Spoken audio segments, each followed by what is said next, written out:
নাফসিন যায়িকাতুল মাউত। আল্লাহ পাক রব্বুল আলামিন বলে যে প্রত্যেকটা প্রাণীকেই মৃত্যুর স্বাদ গ্রহণ করতে হবে। কুল্লু নাফসিন যায়িকাতুল মাউত ওয়া ইন্নামা তুওয়াফাউনা উজুরাকুম ইয়াওমাল কিয়ামাহ ফামান যুহজিহা আনিন নার ওয়া উদখিলাল জান্নাতা ফাকাদ ফাজ। আল্লাহ পাক রব্বুল আলামিন ডাক দিয়ে বলেন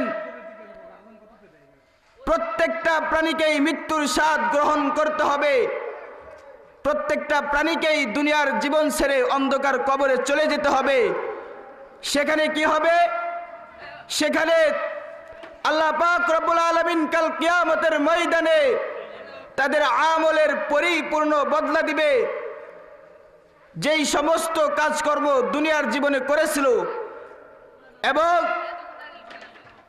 যাকে জাহান্নাম থেকে দূরে রাখা হবে অর্থাৎ জান্নাতের মধ্যে প্রবেশ করানো হবে, সেই হবে সফল কাম, সেই হবে সম্মানিত ব্যক্তি।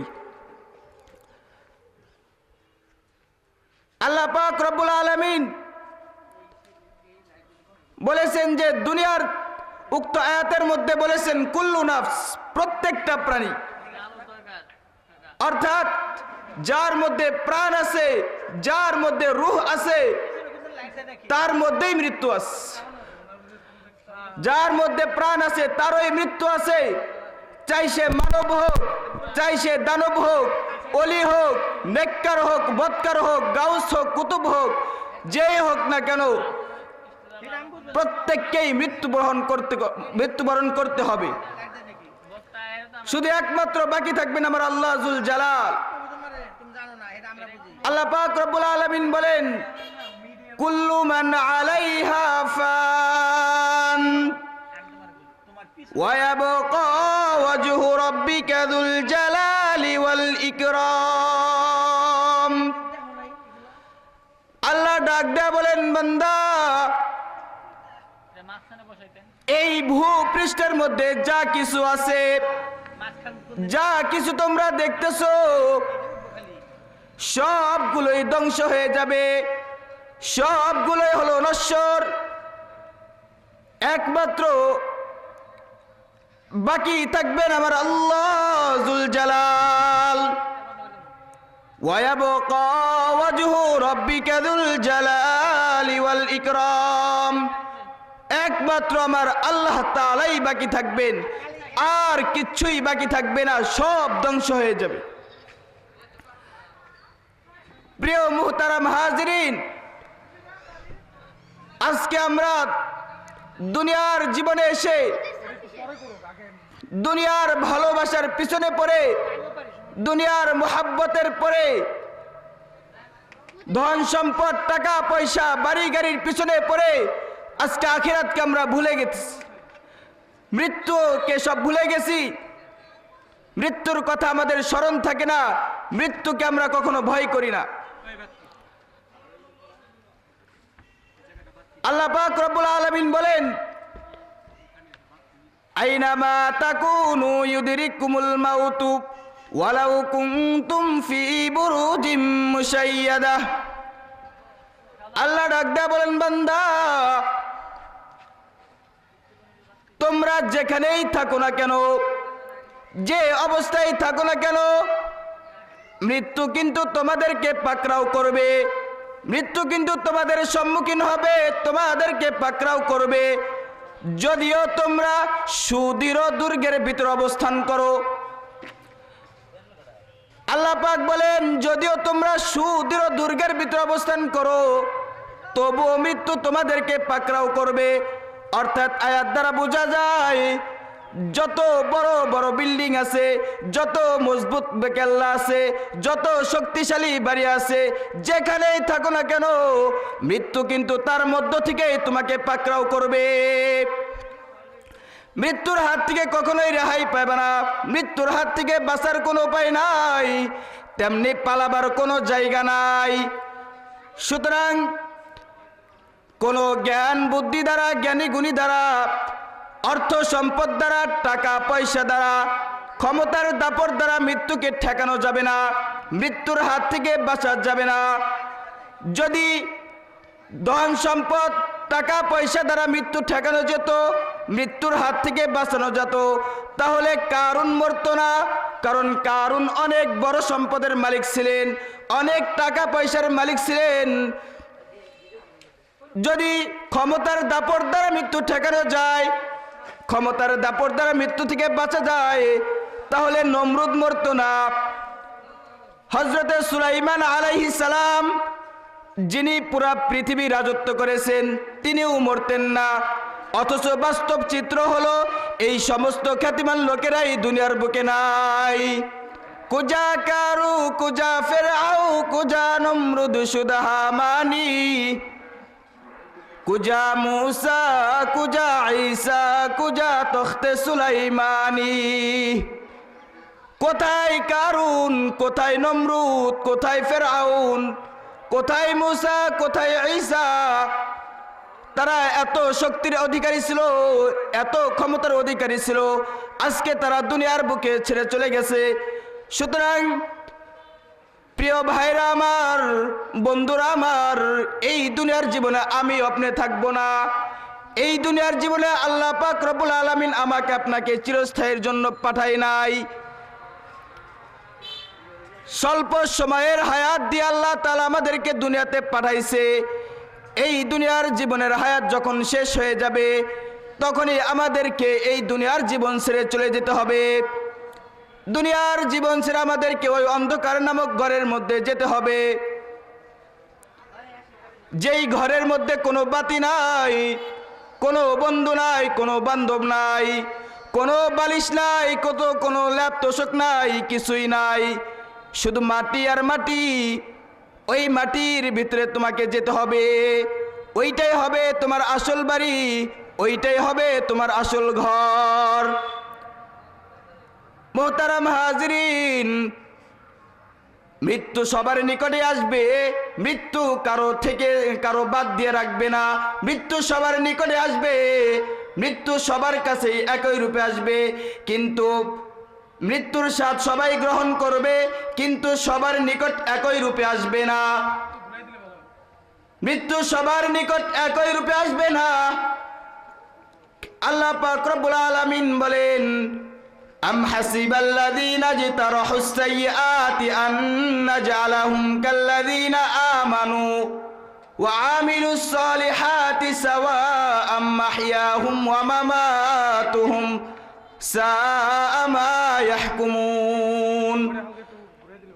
আমার আল্লাহ ডাক দেয়া বলেন, দুষ্কৃতিকারীরা কি মনে করে যে আমি তাদেরকে জীবন ও মরণের ক্ষেত্রে ওই সমস্ত লোকদের মধ্যে গণ্য করব যারা আমল করে, যারা ঈমান এনেছে, তাদের মধ্যে গণ্য করব? এই ধারণা যদি করে থাকে, তাদের ধারণা কতই না মন্দ। অর্থাৎ আল্লাহ তাআলা বলতেছেন, অপরাধী আর নিরপরাধীর মধ্যে অনেক তফাৎ আছে। অপরাধী আর নিরপরাধী কখনো এক হতে পারে না, যেমনে দিন আর রাত কখনো এক হতে পারে না। সুতরাং যারা অপরাধ করে আর যারা অপরাধ করে না, নিরপরাধ, তাদের মধ্যে অনেক তফাৎ থাকে, অনেক ব্যবধান থাকে। এই জন্য মৃত্যুটাও অপরাধ আর নিরপরাধের কাছে বিভিন্ন রূপ নিয়ে আসবে। কেমন রূপ নিয়ে আসবে? একবার হযরত ইব্রাহিম আলাইহিস সালাম, হযরত ইব্রাহিম আলাইহিস সালাম মালাকুল মাউত হযরত আজরাইল আলাইহিস সালামকে একবার জিজ্ঞাসা করেছিলেন, ও ভাই জিব্রাইল, তুমি কোন আকৃতিতে, কোন চেহারা নিয়ে তুমি বৎকারের রূহটা কবজ করবা? যারা আল্লাহ তাআলার হুকুম মানে না, আল্লাহ তাআলার ইবাদত করে না, নামাজ পড়ে না, যারা সর্বদাই আল্লাহর নাফরমানির মধ্যে লিপ্ত থাকে, যারা আল্লাহর হুকুমের অবাধ্য করে, তাদের রূহটাতে তুমি কোন আকৃতিতে কবজ করবা? মালাকুল মাউত হযরত আজরাইল আলাইহিস সালাম বলেন, আল্লাহর পয়গম্বর ইব্রাহিম, আমি যেই আকৃতিতে বৎকারের রূহটাকে কবজ করে থাকি, ওই আকৃতি যদি আপনি দেখেন সহ্য করতে পারবেন না। আল্লাহর পয়গম্বর হযরতে ইব্রাহিম আলাইহিস সালাম ডাক দিয়ে বললেন, ভাই আজরাইল, আপনি আমাকে দেখান, আমি সহ্য করতে পারবো। এবার হযরতে আজরাইল আলাইহিস সালাম বললেন, আল্লাহর পয়গম্বর ইব্রাহিম, আপনি একটু অন্যদিকে তাকান। এরপর যখন হযরতে আজরাইল আলাইহিস সালাম তার ভয়াবহ রূপ ধারণ করে যখন ইব্রাহিম আলাইহিস সালামের সামনে দাঁড়াইলেন, এবার ডাক দিয়ে বলেন, আল্লাহর পয়গম্বর ইব্রাহিম, একটু আমার দিকে ঘুরে তাকান, ফিরিয়া তাকান। হযরতে ইব্রাহিম আলাইহিস সালাম যখন ঘুরে ফিরে তাকালো, তার সামনে দেখলো একজন দৈত্যের মতো একজন লোক দাঁড়ায় আছে। বিশ্রী কালো অবর্ণনীয় দুর্গন্ধ তার শরীর থেকে আসতেছে। তার শরীরের প্রত্যেকটি লোমগুলো খাড়ায়া রয়েছে। তার চোখ থেকে আগুনের ফুলকি বের হচ্ছে, নাক থেকে আগুনের ফুলকি বের হচ্ছে। এভাবে যখন এই অবস্থা যখন হযরত ইব্রাহিম আলাইহিস সালাম দেখলেন, সঙ্গে সঙ্গে হযরত ইব্রাহিম আলাইহিস সালাম বেহুশ হয়ে পড়ে গেলেন। এবার যখন হযরত ইব্রাহিম আলাইহিস সালামের হুঁশ ফিরে আসলো, তখন তিনি মন্তব্য করলেন, পাপিষ্ঠ লোকদের জন্য অন্য কোনো বিপদ না থাকলেও এই বিষয়টা, এই ভয়াবহ রূপ দেখেই তাদের মুসিবতের জন্য যথেষ্ট হবে। আয় মেরে দোস্ত বুজুর্গ, আল্লাহর গোলাম, আল্লাহ পাক রব্বুল আলামিন আমাকে আপনাকে দুনিয়াতে পাঠাইছেন তার ইবাদত করার জন্য, তার গোলামি করার জন্য, তার দাসত্ব করার জন্য দুনিয়ার জমিনে পাঠাইছে। এই জন্য মেরে দোস্ত বুজুর্গ, আল্লাহর গোলাম, বদকার আর নেককারদের মৃত্যুর মাঝে অনেক তফাৎ আছে। বদকারের রূহটাকে কোন আকৃতিতে কেমন করে আল্লাহ তাআলা আজরাইল আলাইহিস সালাম কবজ করবেন, যখন বদকারের মৃত্যুর নাম এসে যায়, যখন বদকারের মৃত্যুর সময় শেষ হয়ে যায়, তখন আল্লাহ তাআলা মালাকুল মাউত হযরত আজরাইল আলাইহিস সালামকে ডাক দিয়ে বলেন, ও আমার ফেরেশতা আজরাইল, যাও অমুক হতভাগার বান্দার কাছে যাও, আমার অমুক দুশমনের নিকটে যাও, তার রূহটাকে কবজ করে নিয়ে আসো। তাকে আমি আজকে শাস্তি প্রদান করব। দুনিয়ার জমিনে আমি তাকে শান্তির সমস্ত বস্তু সামগ্রী দান করেছিলাম। সবকিছু দান করার পরেও ওই নাফরমান বান্দা সর্বদাই আমার অবাধ্য করেছে, আমার নাফরমানির মধ্যে লিপ্ত ছিল। আজকে যাও তার রূহটাকে কবজ করে নিয়ে আসো। যখন হযরতে আজরাইল আলাইহিস সালাম তার নিকট আসবে, সাথে তার 500 ফেরেশতা পাঠায় দিবে। প্রত্যেকের হাতেই থাকবে একটা জাহান্নামের তৈরি গুরুজ, প্রত্যেকের হাতে জাহান্নামের গুরুজ তৈরি থাকবে। তাদের শরীর থেকে অবর্ণনীয় দুর্গন্ধ বের হবে, চোখ মুখ থেকে আগুনের ফুলকি বের হবে। যখন এই ভয়াবহ রূপ নিয়ে বদকারের সামনে আসবে, আসার সাথে সাথে বদকারের রূহটা এদিক সেদিক নড়াচড়া করতে থাকবে। কেমন যেন পাতিলের মধ্যে যদি কোনো টাকি মাছ রাখা হয়, তাজা যখন টাকি মাছ রাখা হয় তখন ধরতে গেলে এদিক সেদিক করে, ধরা যায় না, অবশেষে কষ্ট করে ধরতে হয়। ঠিক তেমনি ভাবে যখন আযাবের ফেরেশতারা যখন ওই বদকারের সামনে আসবে, বদকারের রূহটাও এদিক সেদিক করবে। কারণ রূহটা শরীরের মধ্যে কোন জায়গা আছে কেউ জানে না, কোনো বৈজ্ঞানিকও জানে না, কোনো ডাক্তারও জানে না। এই জন্য রূহটা এদিক সেদিক ছোটাছুটি করতে থাকবে, আর রূহ যাইতে থাকবে, যাইতে চাইবে না। যখন ধরতে পারবে না, তখন হযরতে আজরাইল আলাইহিস সালাম তার পায়ের থেকে পিটাইতে ওই জাহান্নামের গুরুজ দিয়ে পিটানো শুরু করবে। পিটাইতে পিটাইতে যখন হাঁটু পর্যন্ত নিয়ে আসবে, হাঁটু পর্যন্ত নিয়ে আসার পর ওখানে একটা গিরু বেঁধে দিবে। গিরু বেঁধার পর আবার ওখান থেকে পিটানো শুরু করবে।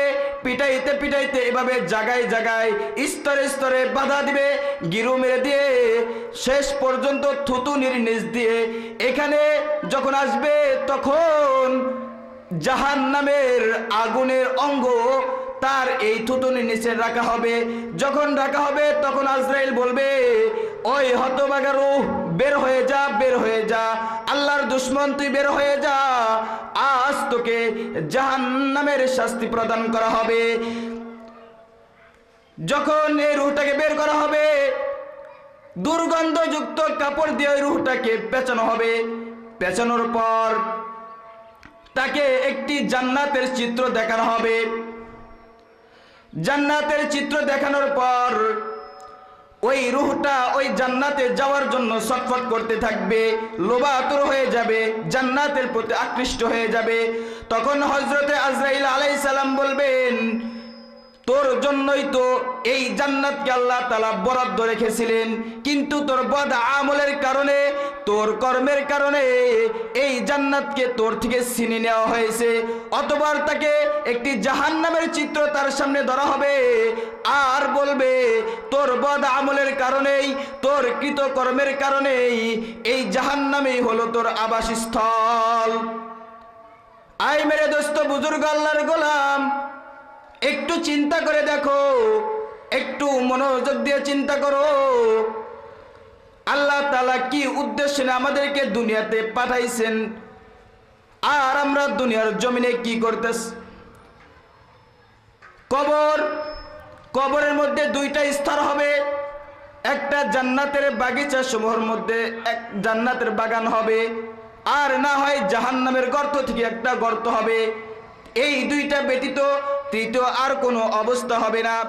আল্লাহর রাসূল সাল্লাল্লাহু আলাইহি ওয়াসাল্লাম বলেছেন, আল কবরু ইম্মা রাউদাতুম মিন রিয়াদিল জান্নাহ আও হুফরাতুম মিন হুফারিন নার।